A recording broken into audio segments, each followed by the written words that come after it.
Ladies and gentlemen, welcome back to NASholes, the podcast where two assholes who like to think they know a thing or two about NASCAR talk about NASCAR. I'm Benny B, joined alongside nobody today because Drew is still not feeling very good after the surgery. So thoughts and prayers to him. So it'll just be me today on this fine solo episode. So bear with me because I don't know how this is going to be, but we're going to give her a go. I do owe Drew one because back when we first started Assholes, I was on a trip to Wisconsin and I'm just kind of in the car, for like 16 hours or whatever. And so I had to get the episode out. So he did it. He did a fine job, I think. And so I'm returning the favor here. But before we get into everything that happened at Gateway, let's talk about Hoist. Hoist is IV level hydration. I don't have any with me right now.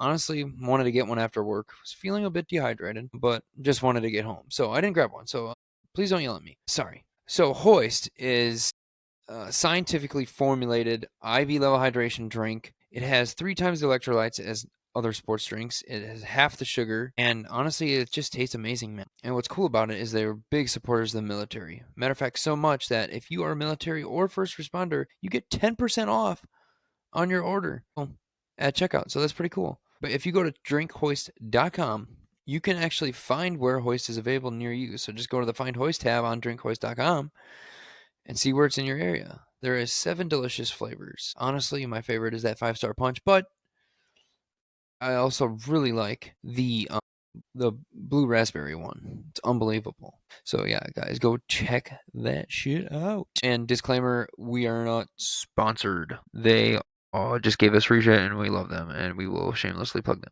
So, Gateway, we had a race in which I thought it was pretty awesome. My uncle and my cousin were there and they were sitting right at the start finish line and really close. And I asked him, I was like, "You like your seats?" And he said, "No, but it's cool to be here." And that's what I would say. No matter where you're sitting at a race, it's always cool to be there. Just from my experience at Darlington, the couple times I've been there. So shout out to Uncle Joe and my cousin Cody. The cars were really fast, I thought. They looked faster anyway. Honestly, had a crazy week, so I don't really honestly remember how fast they were really going, but they looked pretty good. Things started off very bad for Josh Berry. And I mean, what can you say? He is, after Darlington, when he wrecked on the first lap, actually off the second turn, wasn't looking good. And then, get to another week and same kind of crap happens. I don't know what's going on with that car and what they're doing. I mean, if you're a playoff driver, you gotta have this car tuned up right, And so I don't know if they are having issues or if Josh Berry is just not driving the car right. I don't know. But very unfortunate for him. Let's do this before I forget. Let's just go over the top 10s. Denny Hamlin wins this race. He actually, pretty much with about 26 to go, decides to pit and takes 4 tires. And a lot of guys were only taking 2. And I really think that was the difference, I think they were just kind of hedging their bets there that having 4 would really help them. And possibly like the fall off of lap times would be there for the other drivers, and him getting the fresher tires would really help. And I mean, it proved to be the difference really. But he hung up around front all day, so I mean, he kind of methodically took advantage of just kind of working his way.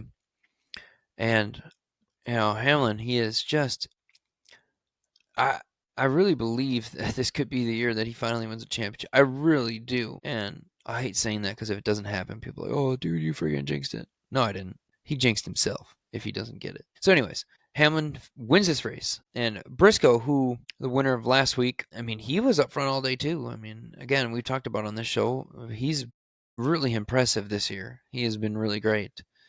Good to see, I guess, really good for him in terms of getting to, he already won a race, and now, getting even more playoff points, being in second and whatnot.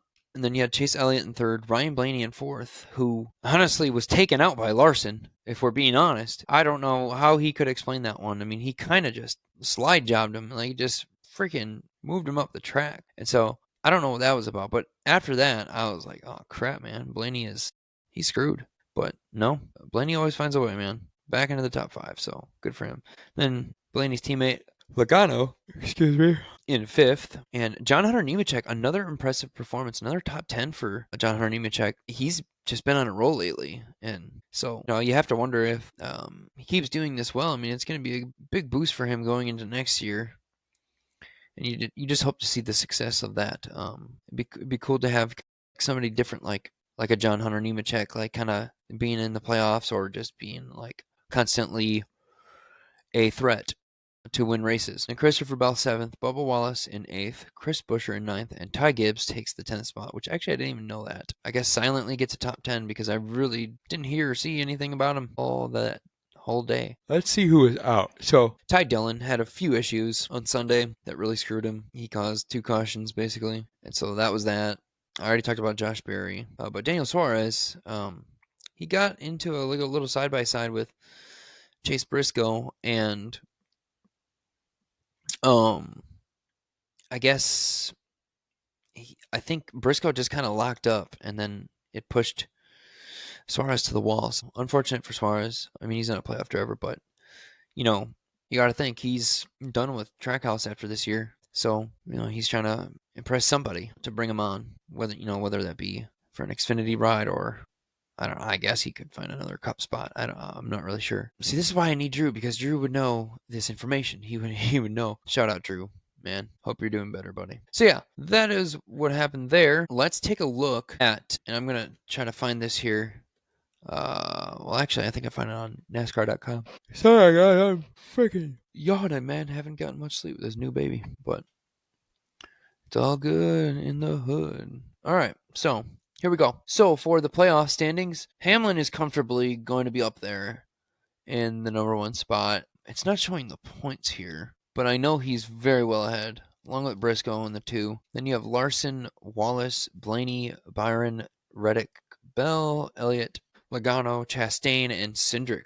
And those are your 12 that, if the round of 12 started today, they would be in. But then you have below the cut line. 11 below the cut line is Austin Dillon. 15 below the cut line is Shane Van Gisbergen. That's unfortunate for our boy SVG. Really is. He looked really aggressive in this last race at Gateway. I can't remember if he was even running up front at all or in the middle of the pack. I think he was middle of the pack. Gosh, I'm sorry. But I think it's all but over for him.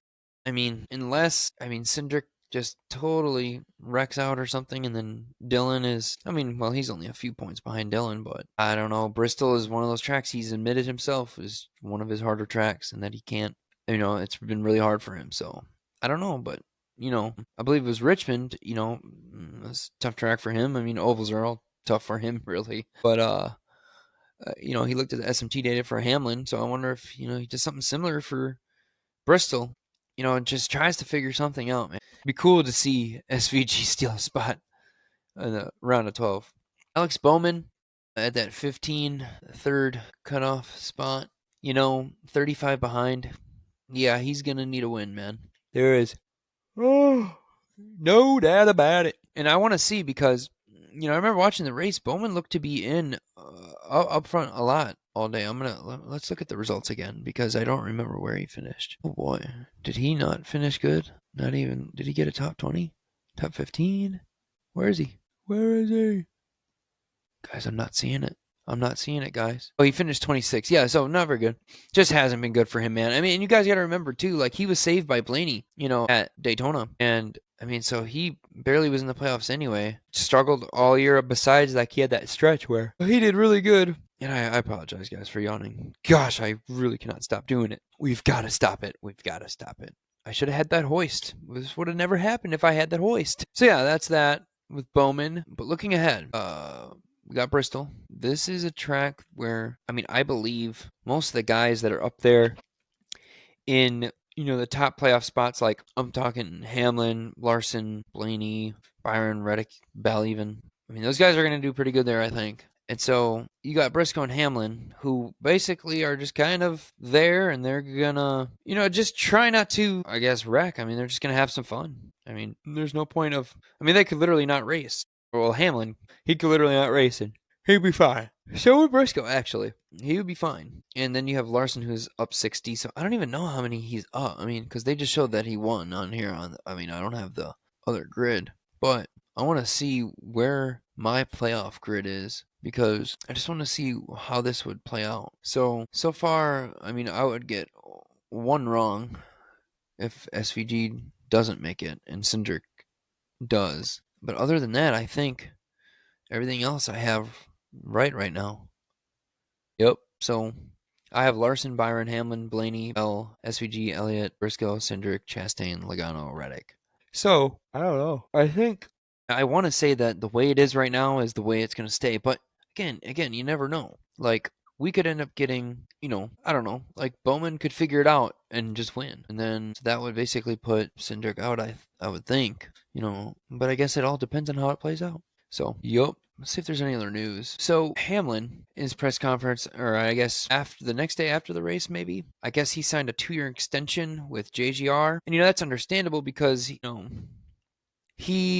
I mean, if you listen to him on his podcast, he talks about he still feels like he can, do it for a little bit, and obviously he's chasing a championship. He's never won one, and very talented driver. Just things haven't gone right for him, and I truly believe, though, that if he wins the championship this year, that it is going to excel him into a better driver. And I think you'll see even more dominance than we've already seen this year, because that takes a weight off of his shoulders. And I mean, I don't know his head. I don't know what he's thinking, but I mean, that's a big thing. You win a championship, and now you're just like, well, now I just get the race. Like, and obviously he wants to win another one, but you think about everything that goes into it, man. All the blood, sweat, and tears that go into being a NASCAR driver. And I think this is great for JGR, and I think this is great for Hamlin. And I think more than anything, he wants to keep moving up there in the all-time wins list. He actually needs one more win to tie Kevin Harvick, and 4 more to tie Kyle Busch, who's at 63, and he is Denny Hamlin with 1 more win will tie Harvick for top 10 in NASCAR all-time wins. I mean, that's pretty cool. And you just look at it, this kind of crazy Richard Petty just shows you, I mean, like, man, Richard Petty's the GOAT, bro. Like 200 wins. I mean, holy shit, dude. And 7 championships too, mind you. And I'm also looking at like this list. Everybody in the top 10 has a championship.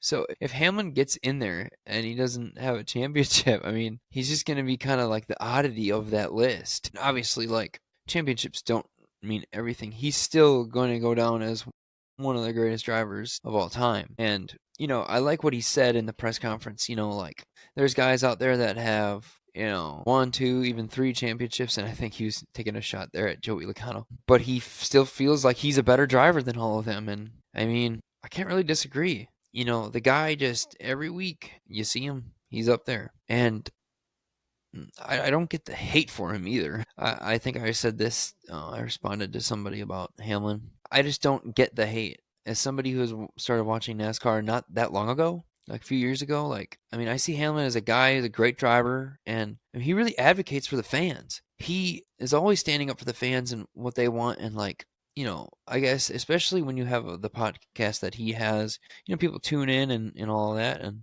he helps the fans understand NASCAR better. In my personal opinion, he has helped me understand NASCAR better. And so just this championship, I mean, I think that would just really literally, like, and I mean, we're just looking at wins list I'm looking at right now. That doesn't mean that that's in this order, like this is the top 10 drivers of all time. Like, no, it's not, because I mean, Dale Earnhardt has 76 wins and he's in the 8th spot, and has 7 championships. And so does that mean that Dale Earnhardt is worse than Jimmy Johnson, who has 83 wins and 7 I mean, you know what I mean? So none of that's indicative of the actual top 10. We can argue for days about stuff like that. But this, I mean, truthfully, in my mind, it would put Denny Hamlin in the top 10 NASCAR drivers of all time. It really would. So honestly, I'm not a giant Hamlin fan. Over this year, I think he's kind of grown on me. And I know Dave, if you guys remember from early on, Denny hater Dave, I think he would be really upset that I just said that. And I think that he's not going to like that. So Dave, if you're listening, I'm sorry, man. I love Hamlin. And I'm not quite a fan yet. Maybe I'll be a fan if he wins the championship. No, that would be bandwagon. No, I like Hamlin. And again, there's not many people I hate other than Alex Bowman. And we've talked about that on this show. It is unwarranted. There's no reason to hate him, but starting to hate Larson. for what he's been doing, especially this year, to Blaney, my boy Blaney, especially because I was freaking at Darlington when Blaney was freaking chucking his ass up there to the front, and freaking here comes Larson. Oh, we're back in the race. Oh, Tony the Tiger car. Oh, and 167 laps down, and then just checks in front of Bubba Wallace, and then screws Blaney. I mean, that was absolutely heartbreaking. And then this past Sunday, I don't know what that was about, that little slide job. But anyhow, let me go to the paint scheme. And Drew has not. Let's see if Drew has not texted me back today, but he's not feeling good. So I totally understand, Drew. Don't be mad at me. And I should have texted you earlier and asked you what your favorite paint scheme was. Didn't get it last week, so I guessed. So I'm gonna guess again. We're gonna do this. And so let me share the screen here so we can get my. Here we go. All right. Hope y'all can see this. One car that's always a classic. This one Busch light car is always a classic. I think it just looks awesome, man. But that's not my favorite one. Let's go through a couple of these just for a time filler. LOL. I love this Freightliner car. I think it's freaking sweet. Yeah, it looks to be like a road map. The number 2, I think it's sweet. Beefaroo. That's Gregson. Let's see, Hendrick. Well, it's no different than any other week. Let's just kind of go through these quickly. Napa know-how. I actually like this car right here, Tydell on DraftKings. I thought it looked cool, but too bad the only time you ever saw it was freaking when he was causing a caution. Freaking jackass. You know, I always hate that. It's like, because Drew and I do this every week. And it's like a lot of times, like we never really noticed a car until we kind of go through this before. We usually go through this before the episode so we can establish which one's our favorite, so that when he's going through it, he knows. And so, like sometimes we'll be going through or something. Oh, what the hell! I never saw that car. And it's like you're kind of pissed. You're like, damn, dude. Like I wish I would have saw that. But I mean, I saw this one, and I do love this paint scheme. But yeah, sometimes that happens. You know, it's just like. No, I never really remember seeing that car, but I freaking love it, and I wish I kind of would have noticed it. Hamlin, this is one that Drew really loves. Drew loves this paint scheme, man, and I do too. I think it's classic, man. I think it's just simple, and I think it's great. Lawrence Pennzoil for Blaney, man. That's one. This is one of those schemes that Blaney has. I really can't get behind, and I don't know if it's because of the neon yellow around the numbers on the side that kind of just throw it off or what, but I don't know. I've never liked this paint scheme. Let's see. Always love this bodyguard, man. The chrome numbers are unbelievable. Pass this classic. Okay, moving on. I actually did like this Hunt Brothers pizza. And I can't remember, but I think this used to not like you see how they have the different tones? I don't even know if you guys are seeing this because now I'm realizing it. Oh yeah. So I don't know if my mouse is showing either. But you have like the tones like this, and I remember. I mean, I'm pretty sure he's ran the Hunt Brothers Pizza like the green car before, but I don't remember these different tones of green, and I really like that. It's a good little touch to it. McDonald's, it's just a classic one. I don't like the 24. Oh, Custer, he's at that one. Let's see. That's actually not a bad one. That's not a bad Jordan. I mean, honestly, any Jordan car that they've had, that the 45 has looked great. I mean, let's be honest. This one's cool too. Wow. I like that. And is this who I think it is? Oh, this is Stenhouse. I love this paint scheme, man. Ram self-storage. Don't know what that is, but I mean, I guess it's self-explanatory. You, Alex Bowman. Okay, let's just get to mine. I love this car, by the way, 88, and I just love SVG, so get over it. Here it is. This is my favorite. This is my paint scheme of the week. Right here, the choice privileges, 99. They got the waffles on it, dude. I mean, how sweet is that, dude? And then chrome numbers, or chrome, I guess it's not entirely chrome, but outlining in that little caramel, I guess, color, you would call it, or syrup, I guess. But yeah, that's going to be mine for the week. You know what? Oh, we didn't pick Drew's. Oh gosh. We're gonna go. Drew, your favorite car of the week is. Oh, let's see how well I know him. We'll see when he tells me. You know what, Drew? You love this one. This is your favorite paint scheme of the week. The 45 of Reddick. So there you have that. I'm going to stop screen sharing now. Okay. So, again, we're thrown off by this. I forgot my sheet once again, but Steven had picked Logano for last week for Drew. And again, he is about 76 or so points out from beating me, so I'm going to win the championship. The inaugural NASholes Championship picks champion. I'm probably going to. All right, we can't be so sure. Don't celebrate till it's over, you know. Gosh darn it. Here, let's see let's see how I did. I picked Blaney and he got 4th, so I'm not seeing Logano here. So this might not be good. It's bad enough for Drew, but this is going to really upset him, and I hate that I have to do this. Well, Logano got 5th. Hello. That probably pisses him off even more than if, Logano would have wrecked out. Man.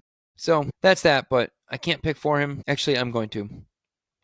And I don't care what you say about that either, Drew, or anybody else. Screw you guys. We're going to go take a look here at the past results at Bristol, and I'm going to kind of base it off of that. I used to do that, and I kind of got away from it, but I'm going to go to frcs.pro. It's kind of my favorite site to look at these kind of things. So last 2 years, we've had Larson win this race. And then before that, the last 2 were Hamlin that won the race. This is starting to be a trend here. I wonder if we're going to get a new guy who's going to start the trend of 2 wins in a row at Bristol. Maybe we are. And you know what? I think it's going to be a playoff driver. Yeah, let's go with, I think I'm going to go with Joey Logano. Or actually, no, I don't want to go with Joey Logano. Who do I want to go with? Oh boy. Let's go with Chase Elliott. A nice little playoff win for Chase Elliott. How about that? And I think that'd be good for him. But Drew, your pick is going to be Kyle Larson. He dominates at this track, man. Let's even see when he lost, where he even placed. Where Larson placed. Oh, he placed 5th, so not bad. And how about the year before that? On the 2023, the best. Nope, I clicked on his name. I click on a race, mate. Yeah, he finished 2nd, so go Kyle Larson for Drew. I may have saved him. I may have saved his season. Chase Elliott.